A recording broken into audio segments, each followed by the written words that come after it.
Good afternoon, everybody, and welcome to this afternoon's webinar, introducing the Good to Give mobile apps. This is the very first in a series of webinars that we are hosting for the launch of our mobile apps. And during the series, we will be sharing with you keys to building your church, both online and offline post-COVID. We have a jam-packed session for you, which is going to be presented to you by our founders, Des Stewart and Corey Belfon. So you will also have an opportunity to ask questions at the end. So let's get started. So Des, welcome to the webinar. Hi. So Des is one of our co-founders, and I will hand right off to you, Des.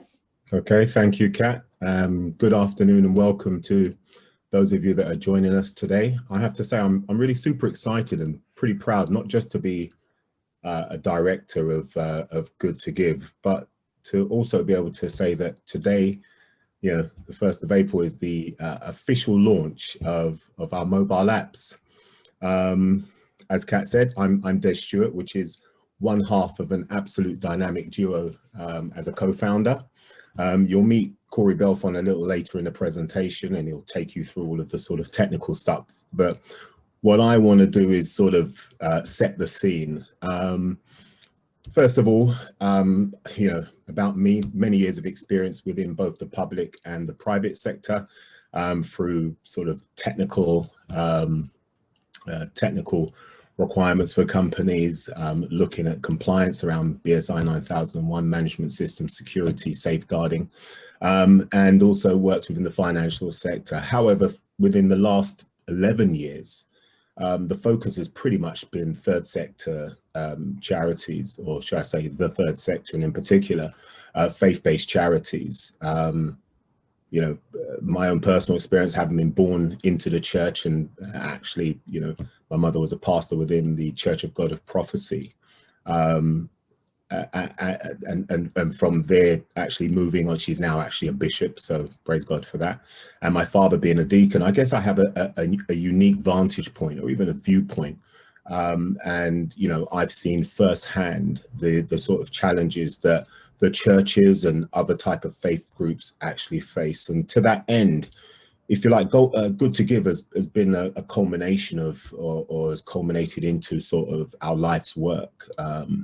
And our focus at Good to Give is pretty much, you know, helping your ministry to achieve and be the best that it can be. And I can say to you that Good to Give is very much like a ministry to me. In fact, I praise God every day, because when I wake up and I sort of put my Good to Give hat on, it really doesn't feel like a job. You know, I feel as though this is how I am able to participate in worship. We look after hundreds of churches around the country and providing numerous services. Like I said, over this 11-year tenure, we have developed pretty much second to none expertise around gift aid maximization, financial accounting, and help many of our of the organizations that work with us in terms of their financial record keeping, good accounting practices. GDPR has been a real main feature. Obviously, you know, it sort of reared its head around the sort of 2018, and everybody had to be compliant, and it's sort of taken a bit of dip, and nobody seems to really think about it. But we have to be really mindful where we are in what is the digital age, and as such, we as organizations, we have an obligation as to how we manage data. So again, something else that we brought to the fore, and certainly have helped a significant amount of churches in that regard. We also look after charity compliance, charity registration, all things really charity, and to that end, that also led us down the road of fundraising. So, you know, again, it has been a quite a tricky time, especially in light of the pandemic and everybody sort of really needing funds, and the grant makers having to sort of consider, well, who exactly are they going to give money to, and how are they going to give it to them, and what can they actually do? So yeah, we've had to really run that minefield and you know, work out sort of the best combinations of how we're going to be able to help churches deliver ongoing projects, looking after and serving the communities that they serve.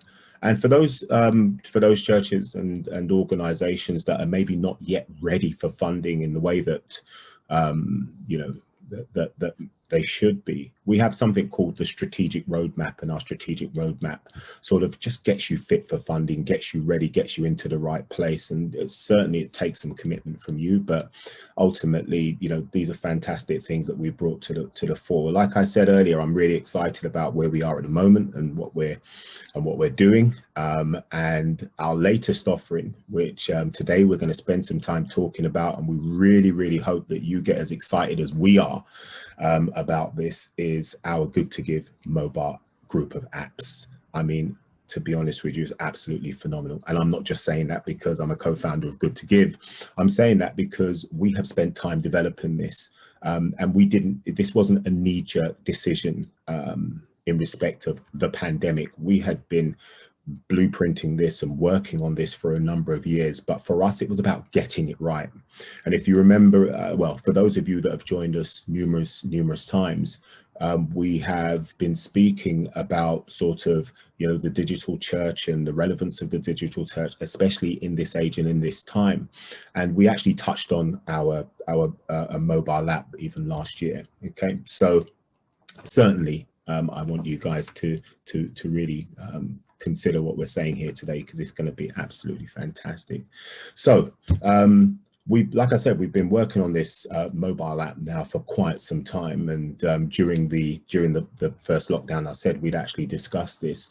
Fortunately or unfortunately, the world has become digital, and there is no way that we're going to be able to you know, to not move the way the world is moving.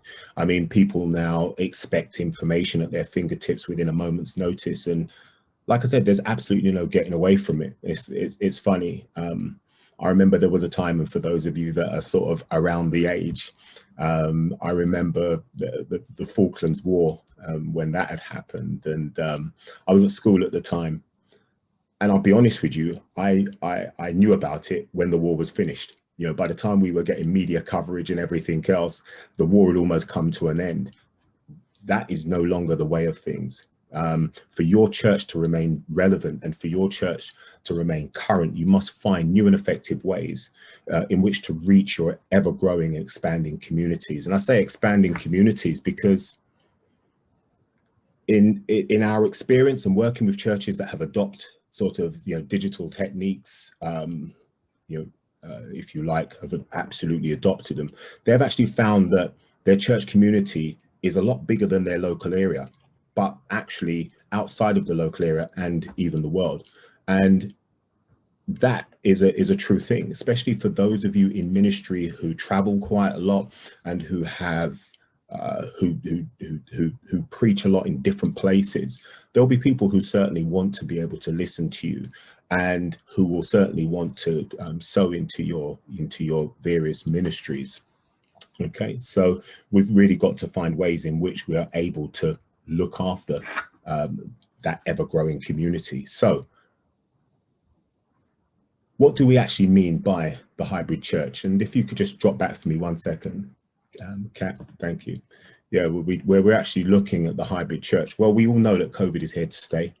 Lockdowns are going to come and go, and they're going to come again. We only have to look over the water at France and we can see what's happening there. So we're going to have to learn to live with it. To this end, our churches need to be ready. And one of the things that, you know, an acronym I've coined more recently, which is KOS, KOS, and it's not a Greek island. It's basically to keep on streaming.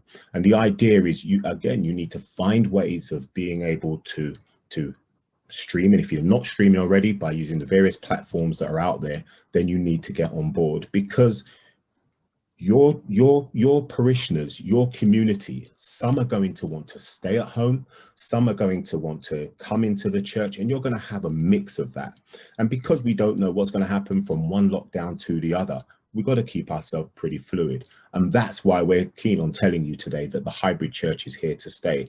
But with the hybrid church being here, we need to make sure that we have tools that can help our communities to stay in touch, can help our communities to be able to support, and for us to be able to give relevant and good sort of knowledge about the things that we're doing. Okay, so our app is extremely feature rich, and I'm not going to steal any of Corey's thunder, who's the second half of the directors at Good to Give, and I'll let him certainly go into that.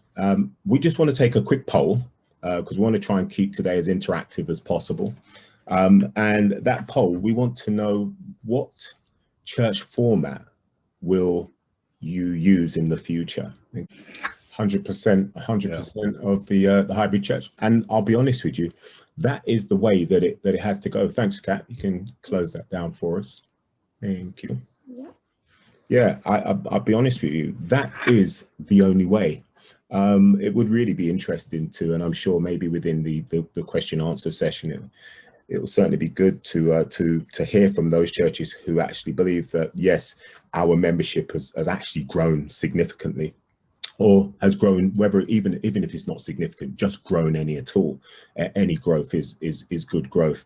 And even though we're in COVID times and things are hard, I'll be honest with you, now is a real great opportunity. In every sort of situation, negative situation, there are always opportunities in it. Okay. So yeah, let's move on, Kat. Yeah. Okay. So I've spoken, I've given you a sort of broad brushstroke about the challenges that we're going to be facing, and the fact that we need to be fluid in our, not just in our delivery by way of streaming, but also in terms of how we're going to ensure that our members and supporters are able to communicate with us, and communicating and supporting in different ways. What you see in front of you here, these 7 boxes, are pretty, are problems that we have found for sure in this period have been a challenge to a lot of churches. So you can imagine just the fact that we are used to coming into our churches, and we're used to bringing our, sowing our seeds directly as an offering, normally in an envelope, into a basket and so on. And a lot of churches have seen a decrease in donations. Okay, and I'd be hard pressed to find one that probably hasn't. But a lot of that has been to do with really just not having the facilities in place. Okay, so we've seen that, and I'm tempted to say between each one of these boxes, but I won't. But to say there is an app for that. But there is, all right. But we've seen a certain decrease in donations, and this is typically because, like I say, you've not necessarily been set up for it. And albeit that the churches will, and I've spoken to many a minister who have said, look, what we do is we send out our bank details, and we say to our members, hey, members, how about you make your donations, your regular tithing or whatever, make it into that. So yes, direct debits as a donation, that's been working well, or rather, should I say, standing orders. Standing orders and individuals, normally those are kind of set up for tithes, and you kind of, those, the faithful few, normally always making sure. But the general donations that you would get from week to week, those have definitely dropped off. Those that would normally be dropped into a basket, you're not receiving those in the same way that you was. And a lot of that is because it's just not so straightforward to be able to make that donation. If every time I've got to make a donation, I've got to actually go into my bank and say to my bank, right, yep, I now want to make a donation of X to this and so on, even though I have it already set up banking wise, it's normally, a good sort of 3 to 4 minutes that I've got to go through logging into my banking app, whether it's on my PC or whatever, and actually making that donation. We need to be able to make the step towards making donations very, very simple, so that those ad hoc donations, the general donations, or if you're having a revival online and you have other visitors or people like that wish to sow into the ministry, would be able to do so. again, all of these issues are issues that would have come up at different times and not necessarily been thought about at that time. So I really want you to take a look at the screen and actually look at which one of those 7 actually relates to you. So we've spoken about the difficulty of collecting donations. Well, okay, great. I've said it before, there is an app for that. Our mobile app provides donation capabilities, but also provides so much more. So much more. So that two of the boxes here, one that just says difficulty keeping members engaged and difficulty keeping volunteers accountable.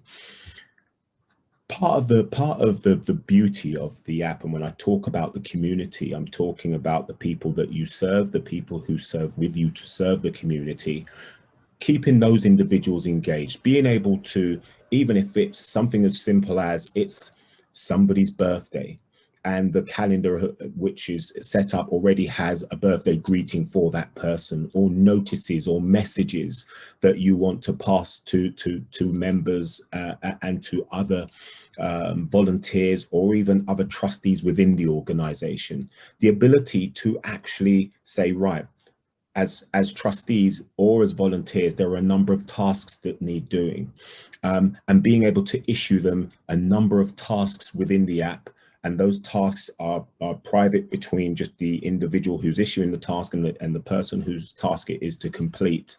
The fact that when that person maybe completes the task and clicks OK, you get a response back immediately to real time to know that, right, that task has actually been done. Keeping volunteers accountable, or keeping trustees informed who's doing what tasks, keeping the members engaged and just letting them know that, hey, we've got a program which is happening on. We have a diary entries with events that are happening throughout the course of the year when you guys sit down and plan out your events.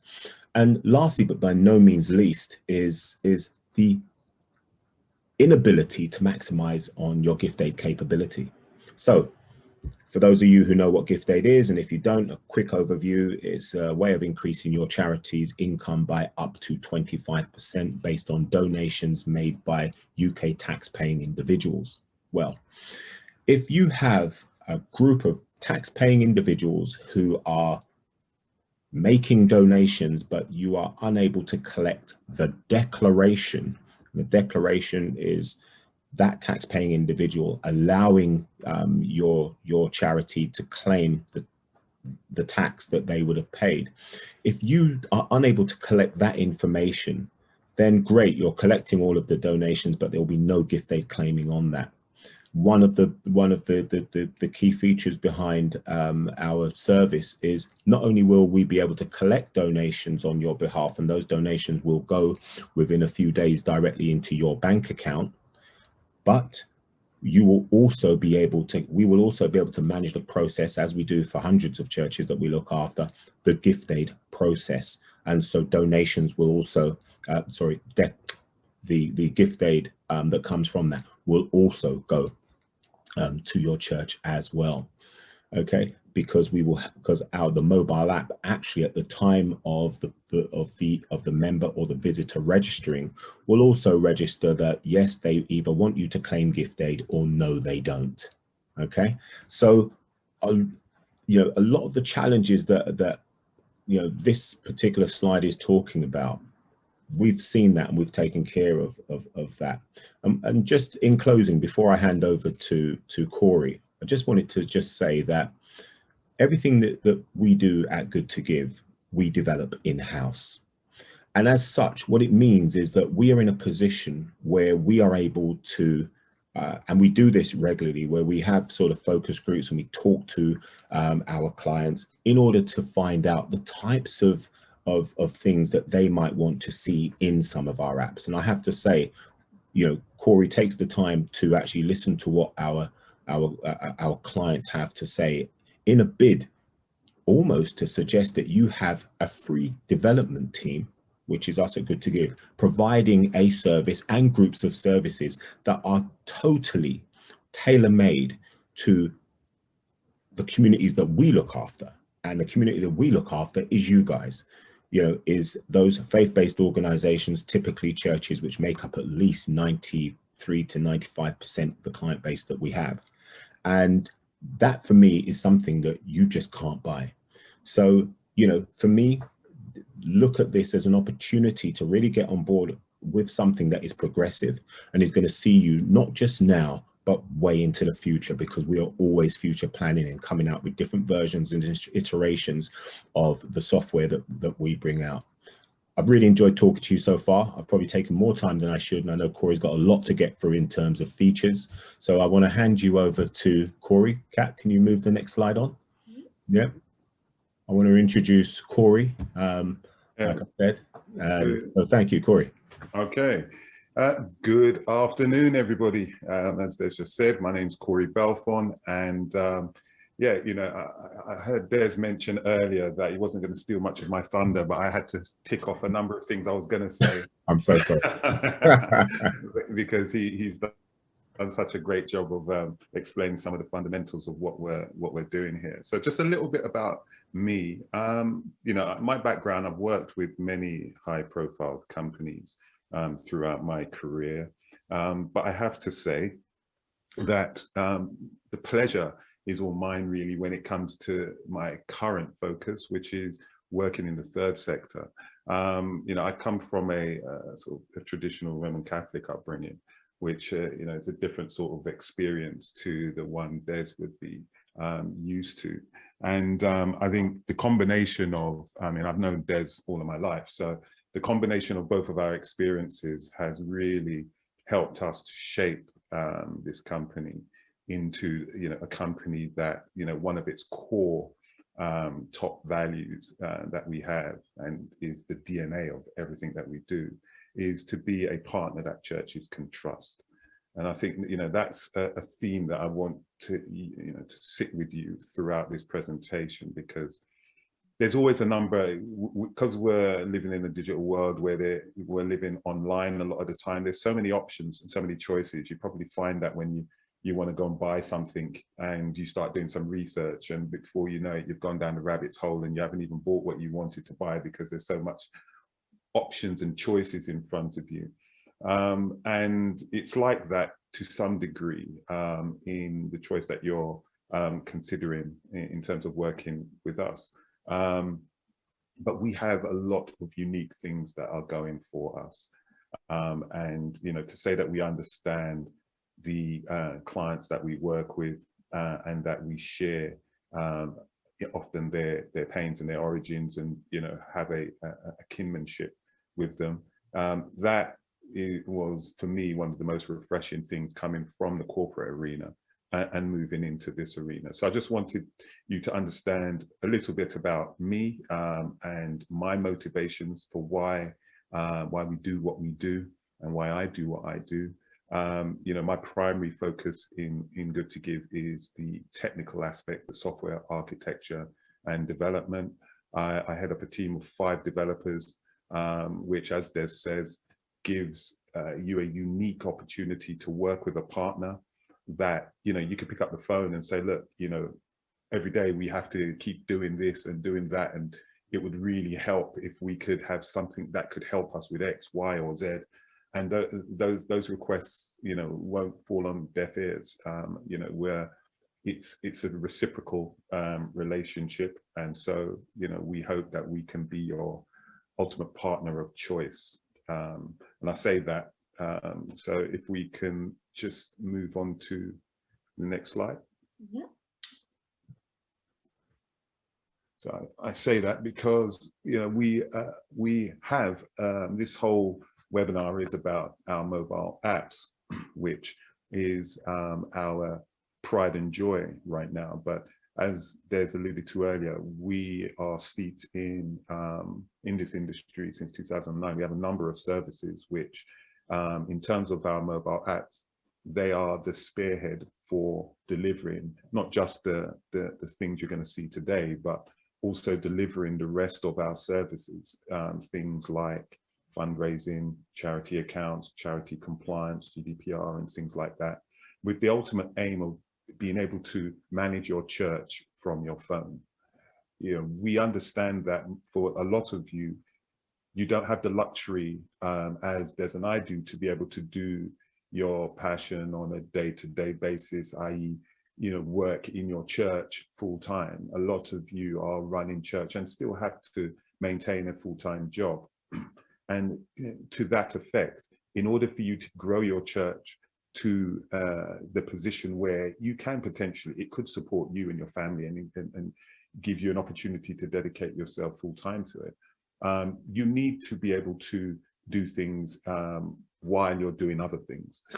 And one of the things, you know, certainly in our history, Des and I, we've grown our previous businesses whilst working for the employers that we were working for at that time, and being able to juggle both such till the, you know, your passion grows big enough so that you can jump from one to the other, is a key strategy that we want to help others be able to achieve. So first up in that is our mobile apps. So, you know, one mobile platform, two apps. So when we sat down and, you know, spoke with our clients and looked at various strategies of developing a mobile app, this was like a year and a half ago, maybe 2 years ago. The process began in terms of trying to find development partners, build a team, design, and getting the apps to where we want them to be. But one of the decisions we made early on is that we wanted to have, it needed to be on Android and iOS.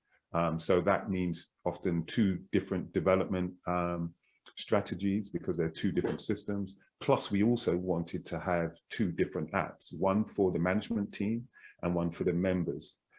So that increased the costs of being able to deliver these apps fourfold.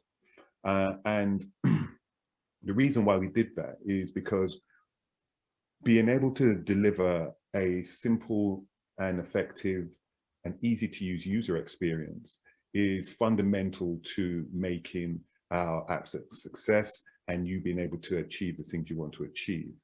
So we separated out the functions that your management team would need, and then we separated out the things that your members would need so that their user experience is the best that it can be.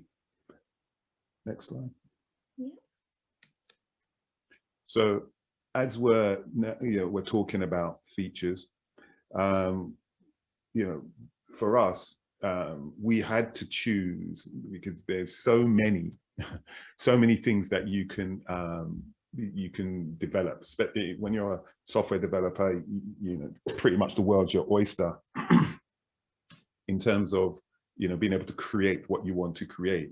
So we had to narrow down all of the different features, and so we, with consultation with our clients, we focused in on approximately top five features that they would like to see. So first up, next slide, is obviously, number one was being able to receive donations. Now, funny enough, it's not as straightforward as you might think to just be able to push a button and collect a donation from a mobile app. There is so much hurdles you need to jump through. Different software platforms, for example, on an iPhone, the way they want you to do it is different to on an Android phone. And all of those hurdles meant that it really took us a while to get to this sort of unified experience. But we've tried to make it as smooth and as interactive as possible. So we've used the words donation projects because we really want to encourage our clients to not just set up the normal types of restricted funds collection place that you might do, Sunday service or whatever it might be. But we also wanted to encourage our clients to do more outreach, to be able to go out into their communities, to be able to set up things like food banks and various different initiatives involving schools or whatever, because we truly believe that if you're involved in the communities that you're based in, your church cannot help but thrive. Because if people don't just see you as a religious focused charity, they see you as religion gives you credibility. Belief in God gives you credibility, trustworthiness. And so that can also be leveraged to help people in their day-to-day lives, and thus help save souls indirectly. So we really want to encourage our clients to use the app and some of the features I'm going to show you to be able to spread their work throughout their community. Next slide, please. So, you know, one of the things that we needed to try and recreate was the ability to have an interactive element with the donation platform. So how do you recreate the energy that you get when you're in church and your minister, your pastor, whoever, your priest, whoever it might be, you know, said, right, you know, it's time for collection. And you know, how do you, a lot of the time, you know, certainly a lot of the churches that we spend time in, there's a lot of energy that's poured into that process to help encourage the members to donate. But when you're trying to develop something that needs to work in church as well as out of church, we needed something which would give us a sort of real-time feedback. What this slide gives you an idea for is the ability of being able to film your service, but while you're filming your service, you can be displaying a screen, which is the blue area on the left.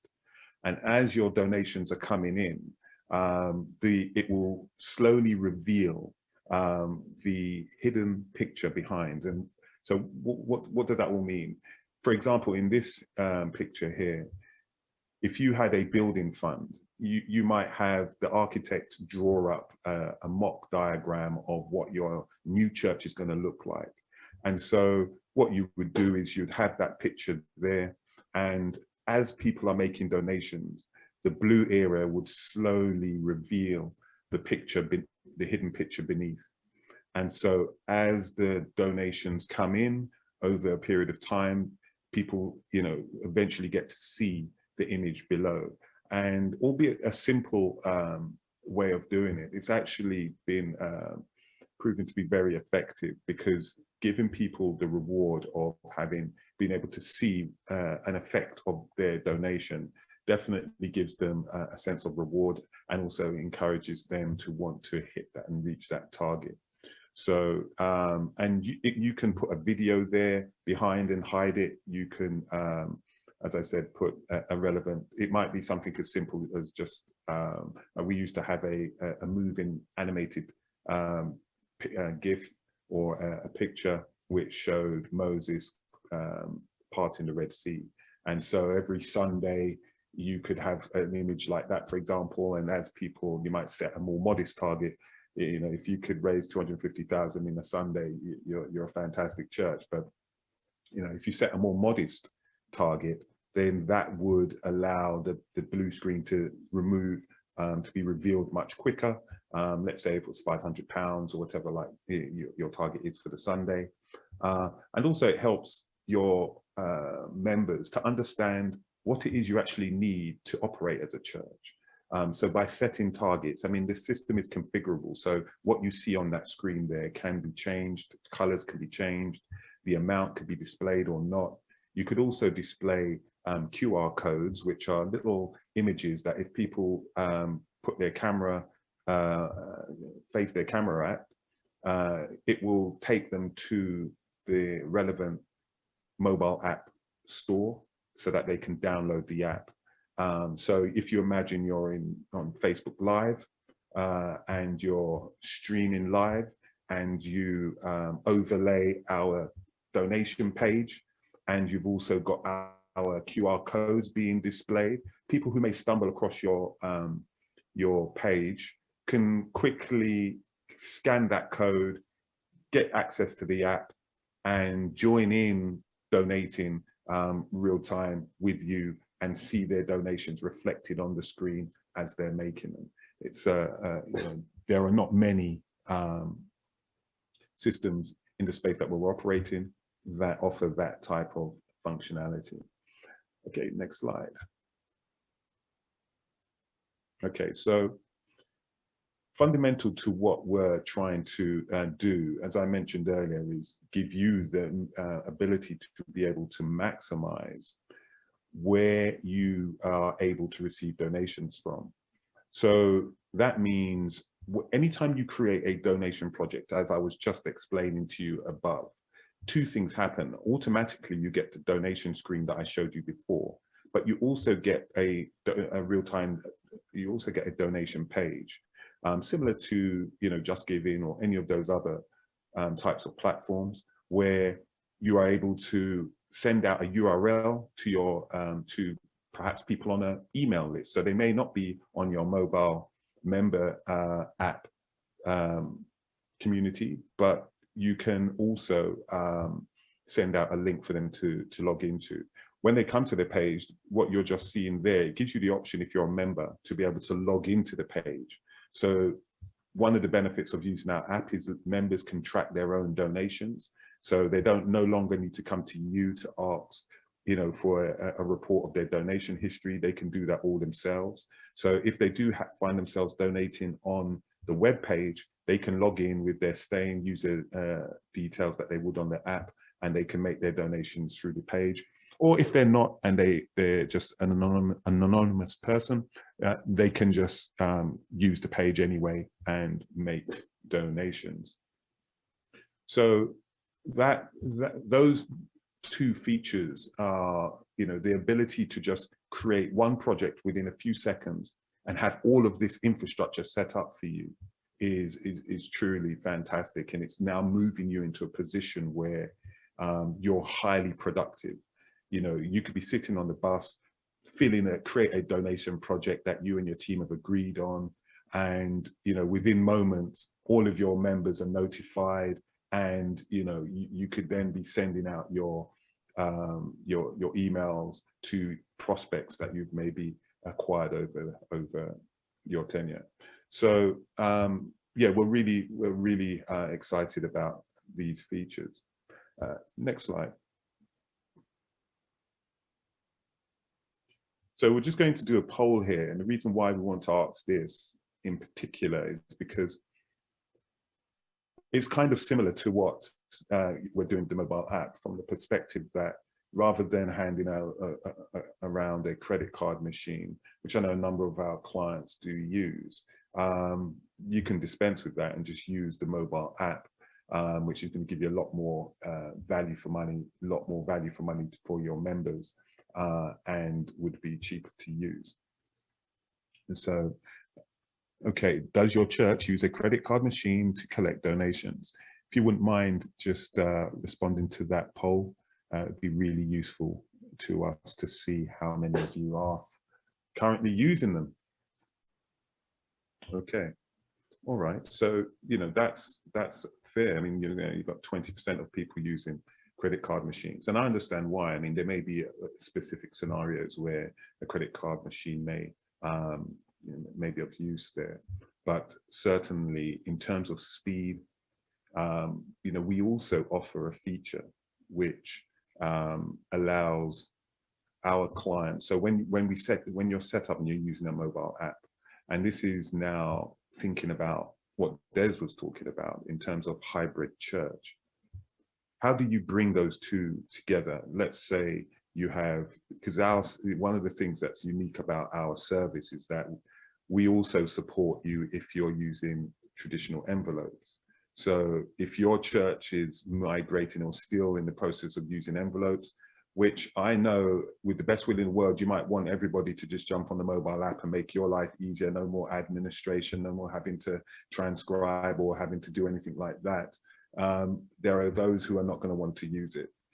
And being able to work with a partner that allows you to coexist in both worlds is what we're offering as a company. We know it's important for you to be able to have one foot in both worlds. And so one of the things you can do, you can take that off the screen, thanks, Kat, and move on to the next slide. One of the things that we want to be able to do is enable you to import all of your old donations which you haven't claimed on yet. You may have a whole raft of donations in boxes that you may not have claimed gift aid on, etc. we can take those, import them into our system so that you can log into a different web-based system that we have and see all of those scanned images on our system. And that will, the benefit of that is when your members, those who are using the mobile app, their declarations can help unlock those donations that you haven't claimed on. But as I was talking about the actual hybrid church, the point I wanted to make simply was that if you want your members who are using envelopes and your members who are using the mobile app to have to follow the same procedure when making a donation. So for example, I know a lot of ministers like their congregation to come up to the pulpit to make the decision, to make the donation or to sow into a particular basket. We can offer a QR code, which when you create a project, you have the option to turn it off or on. But if you turn it on, then your members will have to scan the QR code to complete the donation. So what that means is that both envelope users and mobile app users would both have to go up to the pulpit, to the donation basket, to complete their donations. So you don't end up with two different cultures where some are just sitting at their their desk, or sorry, their chair, and others have to get up and bring their donation. So we've thought about pretty much everything. Okay, so another poll. What social media platforms do you use? Now this is really, really useful for us. So as much feedback, and if you've got a particular channel that you use, if you've got a particular channel that you know, you might have your own YouTube channel, you might have your own Instagram page, you know, you've got a Facebook page, etc., Twitter, whatever it is, please put your details in there because we'll follow you, and we'll hope that you'll follow us. And ultimately, you know, one of the things that we all need to be better at, certainly in our community, is the social networking aspect of it, working together, supporting each other, and helping each other build and grow together. So by sharing that with us, you'll also help us to reach other churches and charities that we can help out. So yeah, if you could give us as much info as you can, that would be, I think you can also choose more than one. Okay. So another key feature is delegating tasks. So what we wanted to achieve with the app was really, when you log in, you're greeted with a dashboard. You know, that dashboard has all the fundamental things that you need to know. It has a communication panel, which just allows the management team to be able to send out a notice to everybody. It could be a scripture, it could be whatever, so that when people open the app, they can know what the scripture is for, focus is for that day. It has a task panel, it has an events panel, and it has a notifications panel.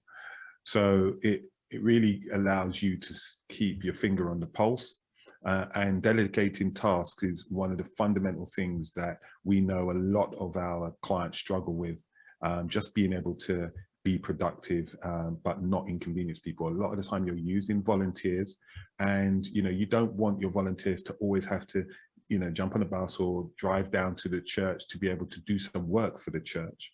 What you want is to be able to make it so easy for them that you guys can work together wherever you are. So in a nutshell, we will be showing you a demo of these functions later on, which is coming up pretty soon. But I'll just give you a quick overview. All it's really doing is allowing you as a management team to select or group your members into various groups, like it could be music ministry or whatever. It could be your ushers, and you can set up a task. It could be a reoccurring task, which might be that, you know, the ushers should always be in at a particular time and set out various bits of information or whatever, donation envelopes on chairs or whatever it might be. And that will sit in there on their screen. When they're working on their tasks, they can make notes and make those notes public to the group, or they can make the notes private so that only they can see. And when they complete their tasks, it puts a line through it and it updates you, who sent the task, in terms of when you look on your dashboard, you see all of the tasks that you've issued out, who's completed what, etc., etc. And obviously people have the opportunity to be able to accept or decline tasks. And so, yeah, and we've found that feature, as simple as it is, allows you to do so much. For example, if you're in an AGM meeting and you gather once a month, rather than having lots of paper and people having to do lots of minutes, etc. I mean, yes, you might have one person doing that, but you know what it's like. You send the minutes around, people may not read through it, and so whether they get their task done as efficiently as they might do is subjective. You know, within the actual meeting, people can add tasks, or you can delegate the tasks that you want real time. People can accept them, and then while they're working on their tasks throughout the month, they can just be updating the group on how they're getting on and keeping notes on for their own use, so that when they come back to the meeting, they can also update the team with how they got on. So that's a great feature that's inside the app. Next slide. Okay, similar to the notifications, you have an events panel, which simply allows you as the management team to be able to create an event and schedule it in your members' calendars. You can also put a URL in the event, and so if you've created, for example, one of our donation pages, you might put that URL in the event and then share it across your social media platforms. So they know the event, and they can also donate to the event, or you can publicize the event information on the actual project page that you've created. So it's just a quick and easy way of you being able to create an event, store them in your members' mobile phones and on the app. So when they go in, they can see all the up and coming events that you have lined up. Next slide. Okay, and one feature that clients asked for was the ability, so a lot of our clients have multiple branches, sometimes 5, 10 branches, and what they wanted was the ability for one member to be able to go to any one of the branches and make a donation to that branch within the one app. So what you can do is just click on switch church, and that will allow you to switch to, it brings up a list of the churches that you're connected with, and be able to, you select that, and then when you make your donations to that church, it will go to that church and maybe not your primary church. So you can control where your donations go.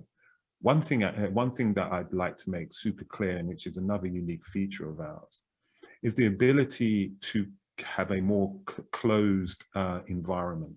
While one of the fears a lot of people have with being online is just the scale and the being able to anonymous people getting involved in your organization, and you basically losing control. So everything about our system is geared around you accepting people. Nobody can join your church unless you accept them.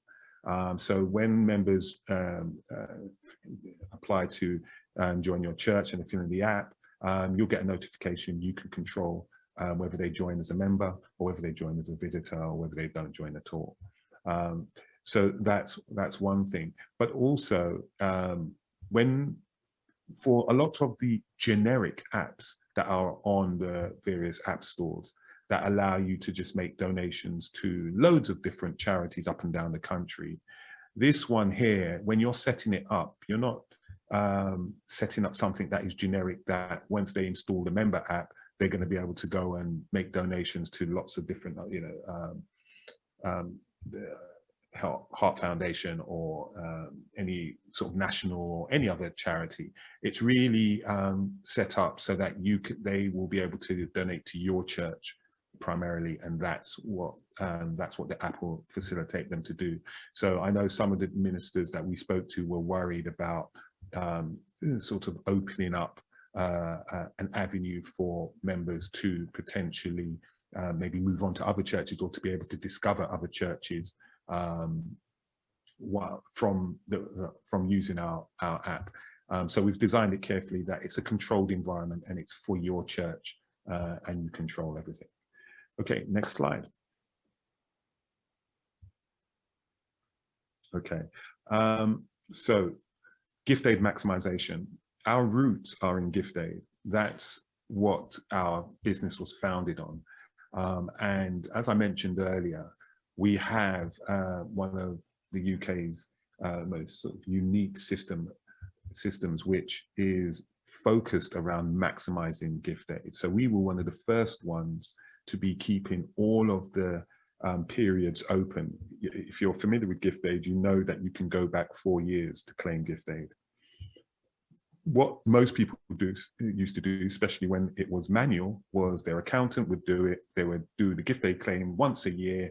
If you're lucky, maybe twice a year. If you're really lucky, once a month, but that was pretty rare. And when that claim was made, they would close off that period, and that would be it. And then they'd move into the new period, and so they would carry on. When we designed our system, we kept all periods open. So at one point, we were getting phone calls from HMRC saying, look, you know, you've claimed on this period already, and you keep going back and claiming on the same period. And, you know, we had to point out the rules on their own website to say there's actually no reason why we can't, as long as we're not claiming on the same donation. If we want to claim 20 times in 2018, it being in 2021, and we want to claim in 2018 20 times because we found a gift aid declaration which allows us to, then we're at liberty to be able to do that.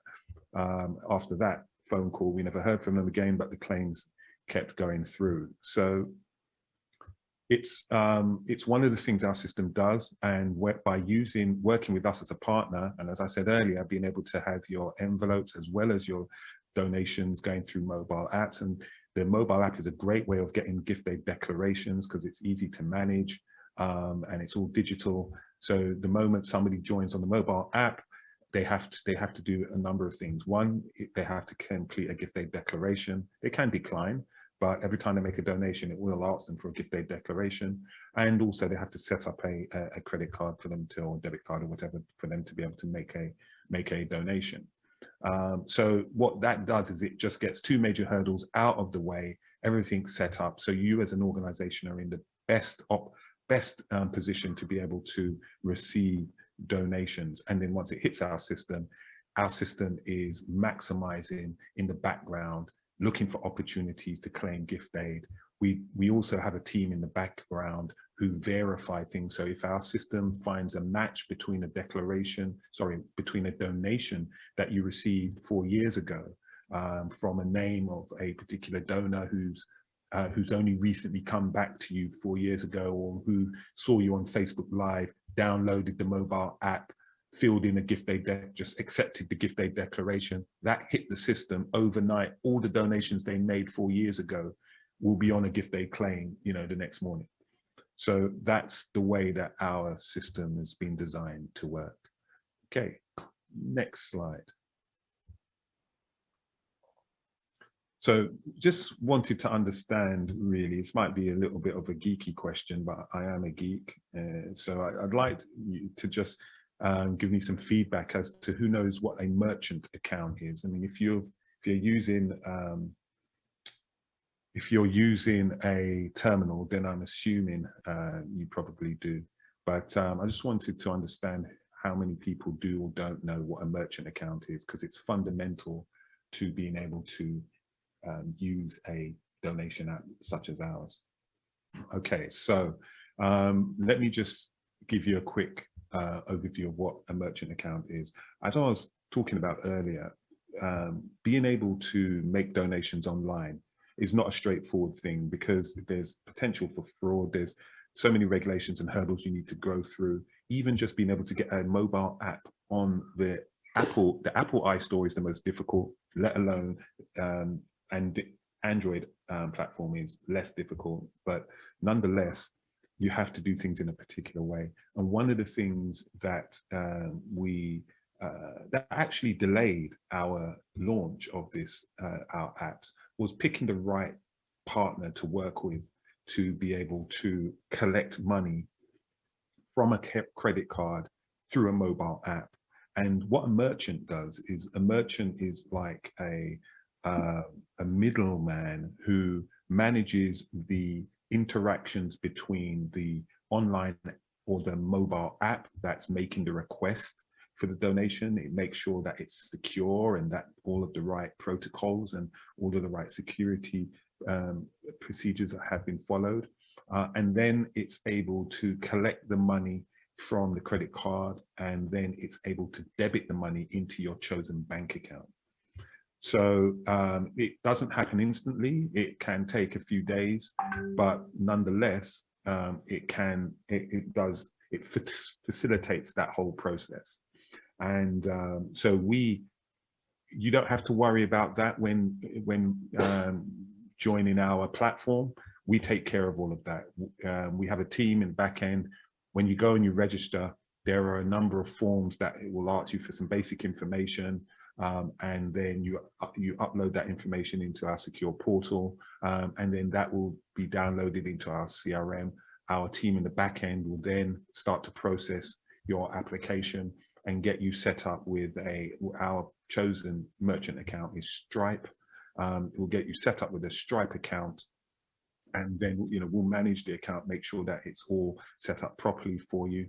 And then so from your perspective, all you know is that you've filled in a few forms, you've submitted some information, you've downloaded the app, you wait for our team to respond back, you get an email from us saying, right, you're all set up, here are your details, here's your login details, and so on. You log into the app and all the hassle is taken away from you. So, one of the founding principles of our business is that we are a service, not just an application provider. There are lots, everybody can use Excel or, use an application. But one thing that a lot of the people we work with are short on is time. And if you can work with a partner that can save you time, that is invaluable. Okay, so yeah, if you can move to the next slide. Yeah. Okay, so we're just going to show you the app in action so that you just get a feel for what it looks like, how the interface is, and how it operates. So if we just give Katrina a moment, the first thing she's going to do is go to our landing page. And this is a landing page where if you need to know anything about our mobile apps, you can come here. It's just goodtogive.co.uk/mobile, and you'll be able to find so much information here. We really try to put everything that you might need to know to be able to make a decision. And I say make a decision, to be honest, it's really a no-brainer. Downloading the app, getting set up and trying it doesn't cost you anything. The costs are only when you start using the app. And if you get set up and it's really not for you, which I'd be very surprised, but if it really is not for you, you might start with your management team, or one of you as the administrator, and maybe 2 of your members or 3 of your members who are more early adopters. You might start with that, and if it's not working for you, the most you may have lost, if you would have received the donation, it would be a few quid. So there's no real risk attached to trying our platform, but there's so much to gain. All right, so if we hit play here, what this is doing is just giving you a feel. Just pause here. So if you pause, go back to the yeah. So this is the dashboard that I spoke about. So when members open the app, very clean, very straightforward, nothing complicated. We're trying to appeal to, I say this with all due respect, the sort of lowest common denominator in terms of a mobile phone user, and it is very clean. You can see where the notifications would come. So that's where I was saying, if somebody wanted to, if your minister, head minister wanted to send out a notification to for everybody, or a prayer, it could be sent there. I'm sorry, the notifications is when various things are happening, interactive between members and managers. So if somebody sends you like a task for you to complete, the notifications would show there.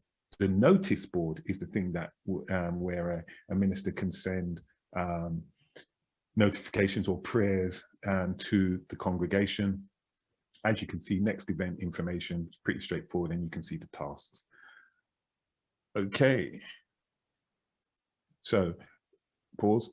So what you're seeing there is, for every donation project that you set up, we like to have a sort of feedback so that your members can see how that particular fund is doing. And when we spoke with, took consultation from churches, ultimately it was unanimously agreed that members and your parishioners, your supporters, you know, they respond a lot better when they are kept in the loop in terms of what's happening with the money that they're donating to the church and how things are going. So we're really keen on AGMs. We're really keen on giving feedback so that people can see value for money in your church. So once they tap the particular fund they want to donate to, it just brings up the summary, shows you, you know, a quick overview of what the goal is and how much has been received so far. And then you can hit donate, hit play.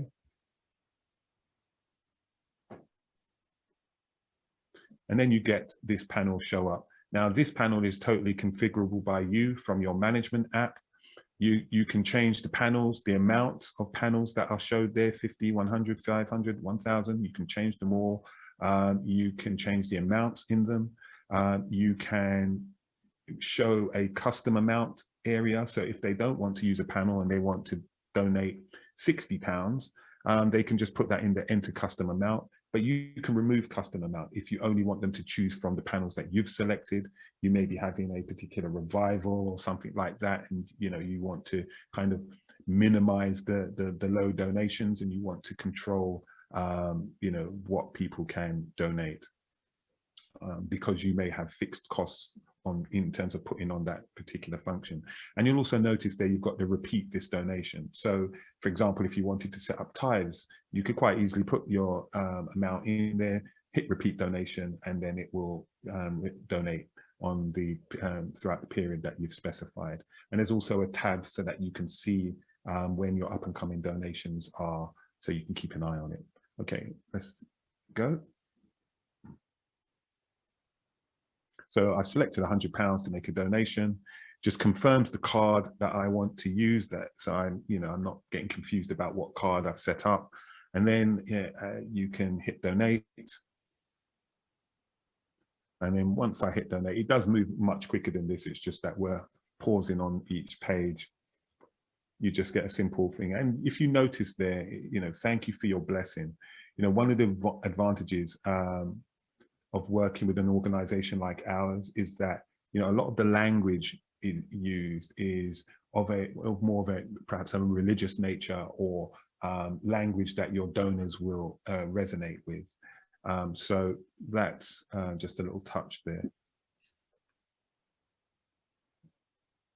And that is it. So that's just a quick overview of what making a donation would be like for your members.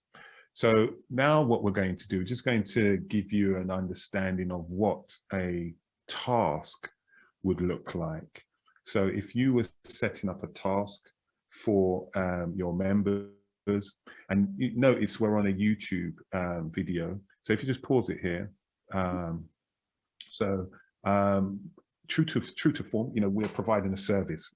So, you know, Chaitanya is a lovely young lady who works for us and who's great at training. And she's prepared a number of videos on different areas of the mobile apps so that, you know, for you, you know, if you get a little stuck, you know, you can jump on our YouTube channel and there's going to be a video there that's going to help you get the most out of the app.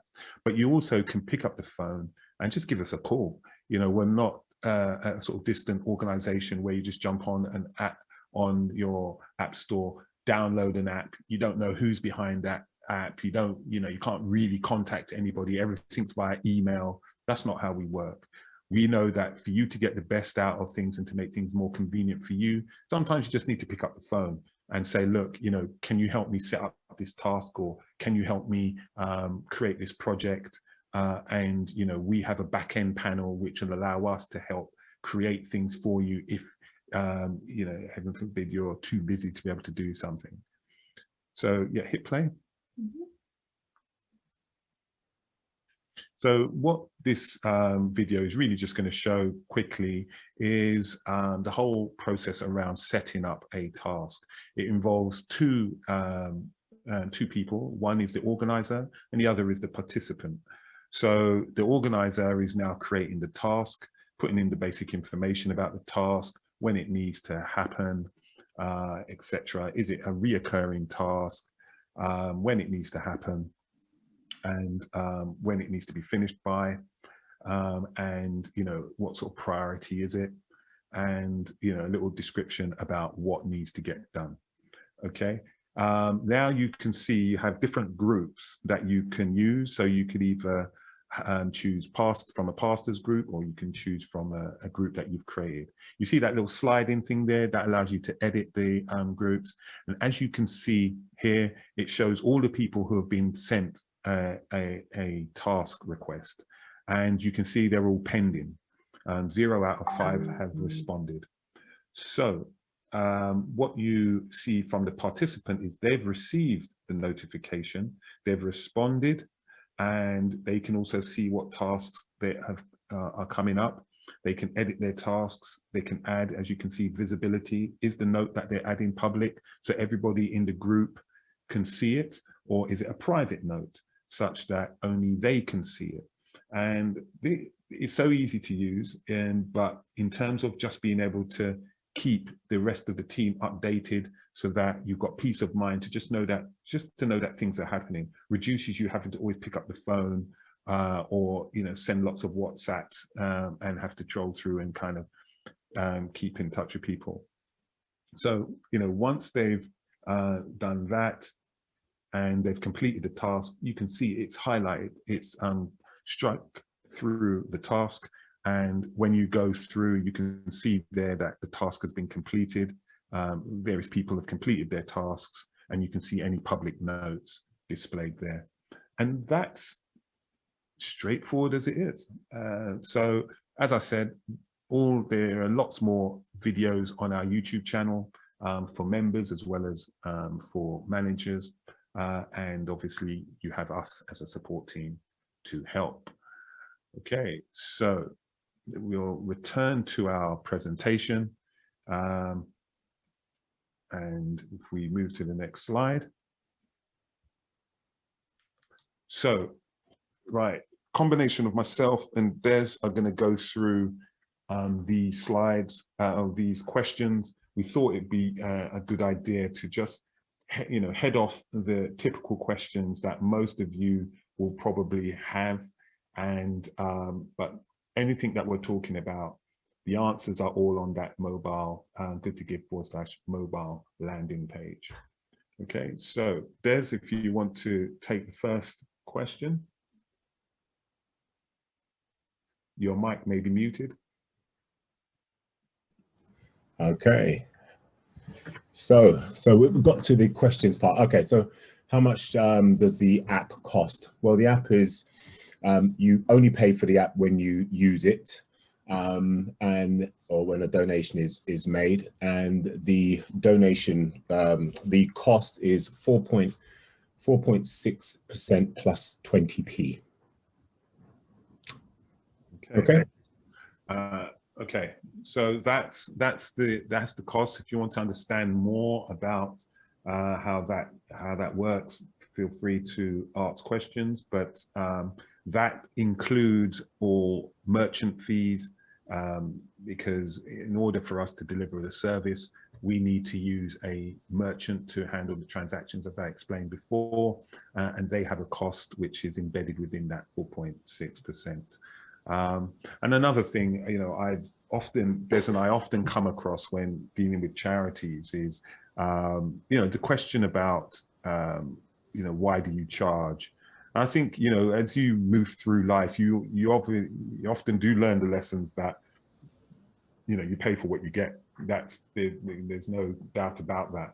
And, you know, nobody's, even if you feel like, oh, I can use this app and it's free, 9 times out of 10, it's not free. If they're doing anything, they're taking the data, harvesting the data, because if you could imagine information about people who are prepared to give, and, you know, the amounts of money that they give is a great way of being able to profile, you know, certain types of people. You know, you've got email addresses, you've got lots of, you know, detailed information that would be required to have a system like this working.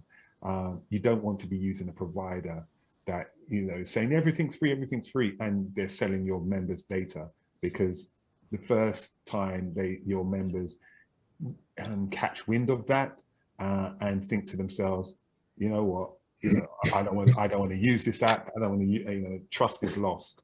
So we charge a fee because, you know, one of our founding principles is that we're not going to be selling your data, and that's the advantage of working with a company like ours who have the principles that we have.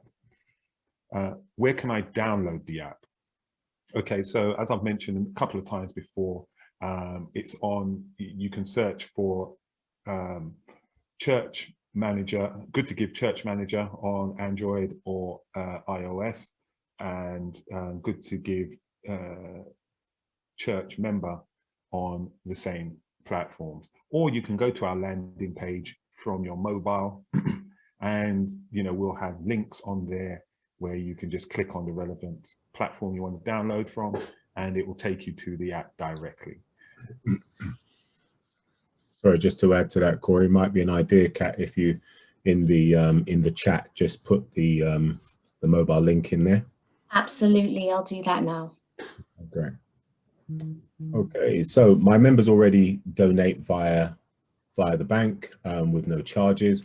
What's the benefit of using the Good to Give apps? Well, as I mentioned earlier on in the presentation, I said, yeah, it's a fantastic way for you to be able to receive some of your donations to those faithful members who are already donating.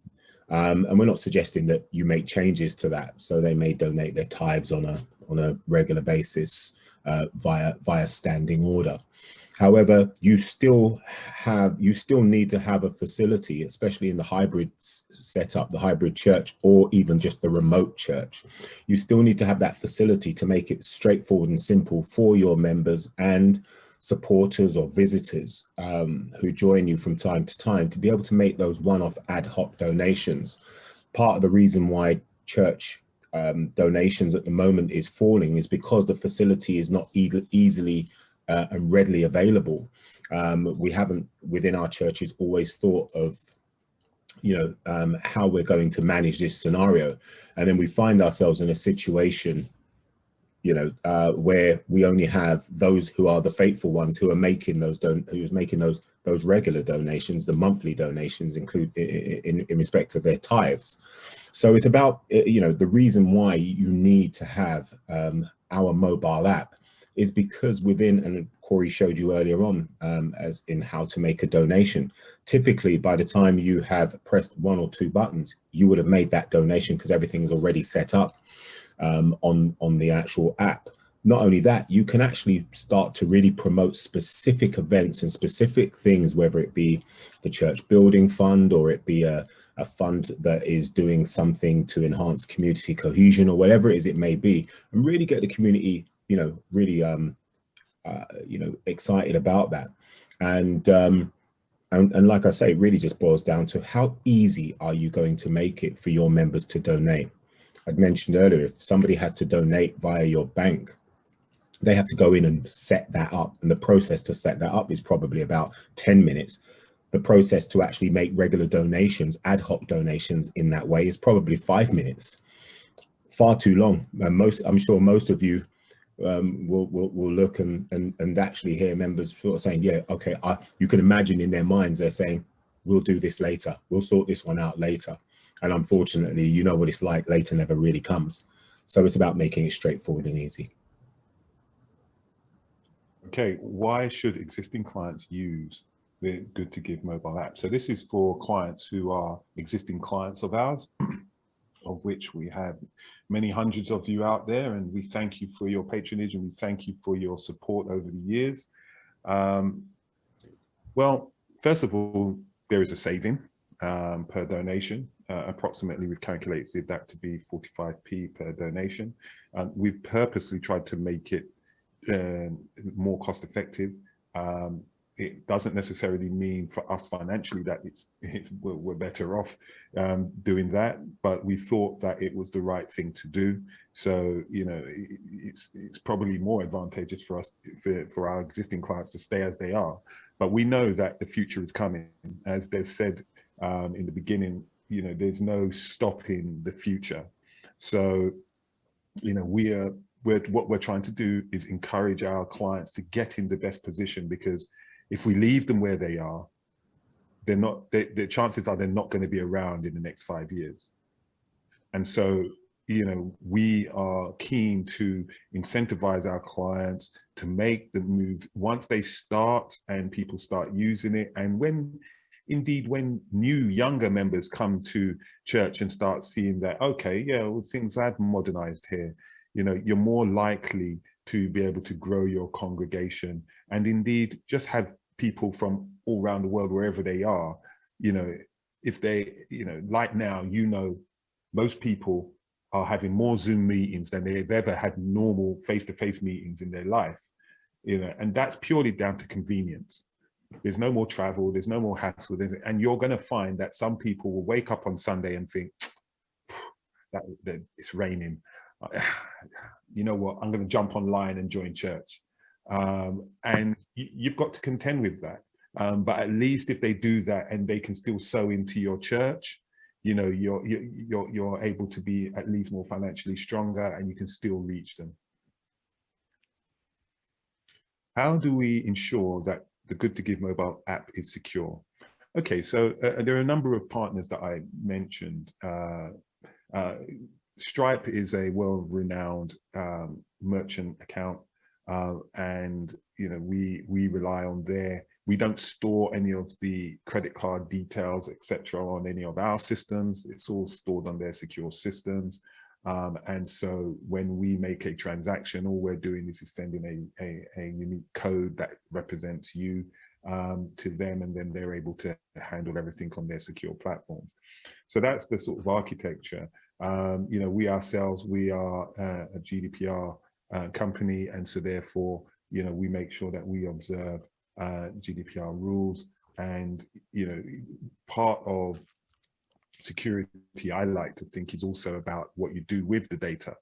You know, how secure is your data, even if even if the data hasn't been taken without our knowledge, as in the Good to Give's knowledge, which it can't.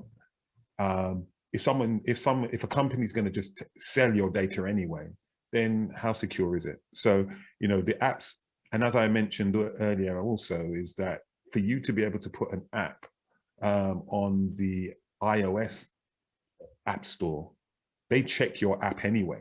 So they're going through your app, they have a dialogue with you, you know, can you do this? Can you change that? We're not happy with this. What does this mean? Can you put this here and can you do this? You have to jump through all of those hoops to even just get your app to be on their app store. And that's how they protect you as a consumer.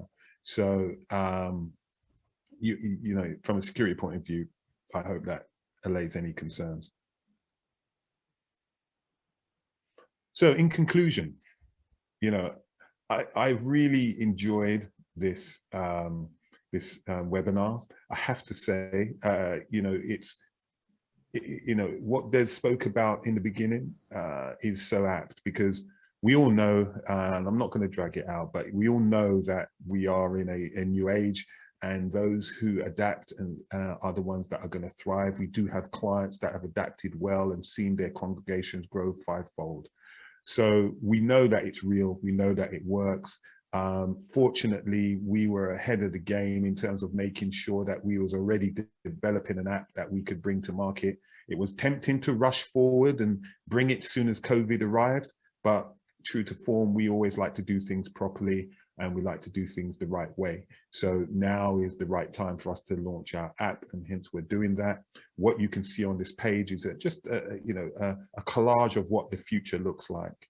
And people being ministered to remotely, using mobile phones to video, congregation, any type of function that you might be having, or indeed videoing church live. And the bottom right hand corner, being able to display real-time feedback from our system on whatever you might do, because you can create it all from your phone. You can have as many different projects, Sunday service, whatever you might need, with whatever fun images you want to include.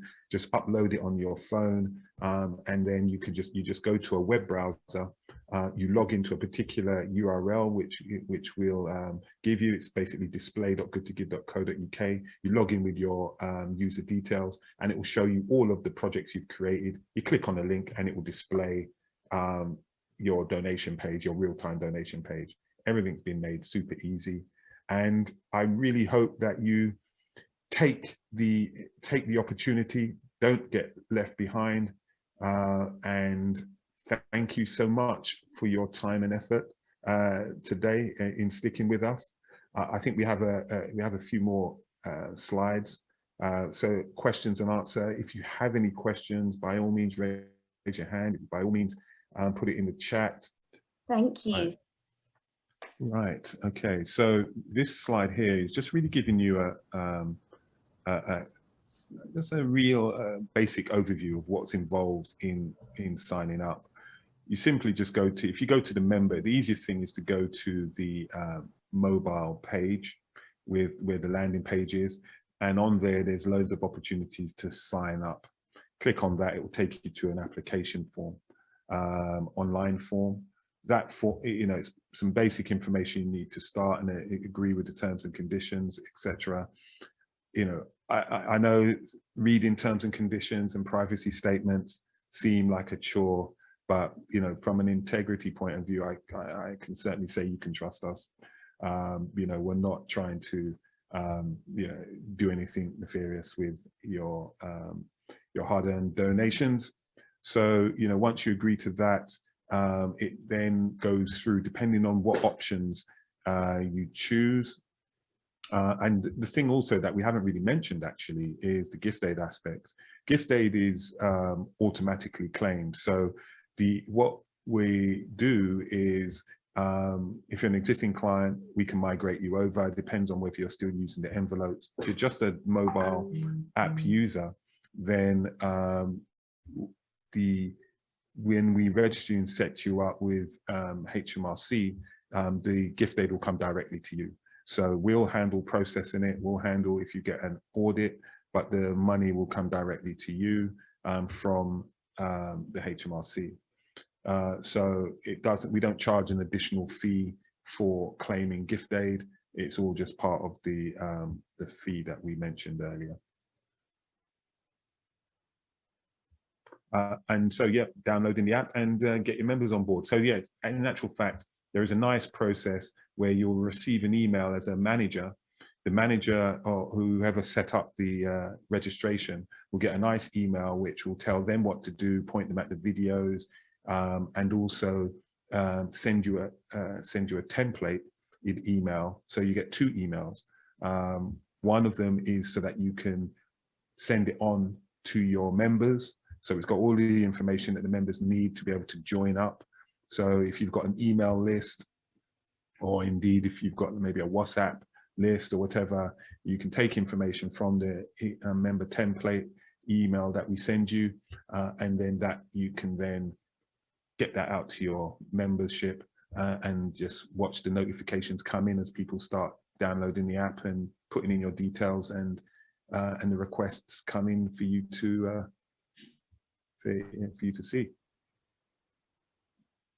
Fantastic. So thanks to both Des and Corey. That has been amazing, especially just even as internal members of the team, we always learn so much more on these webinars as well. So I hope you've all been able to see how amazing the apps actually are. And so like I said at the beginning, this is the first in a series of webinars because we really want to, you know, help you understand and support you in getting your churches, you know, to be successful both online and offline. So our next webinar takes place on the 15th of April at 1 p.m. and it's going to be all about top 10 tips for hosting a winning online church service. And you'll be able to see how the app can support you in that as well. So please do go ahead, register for the apps, go to the App Store, visit that landing page, goodtogive.co.uk/mobile. And thank you so much for joining us live today. Thank you. Thank you very much. Take care, people, and be safe and be blessed. Indeed.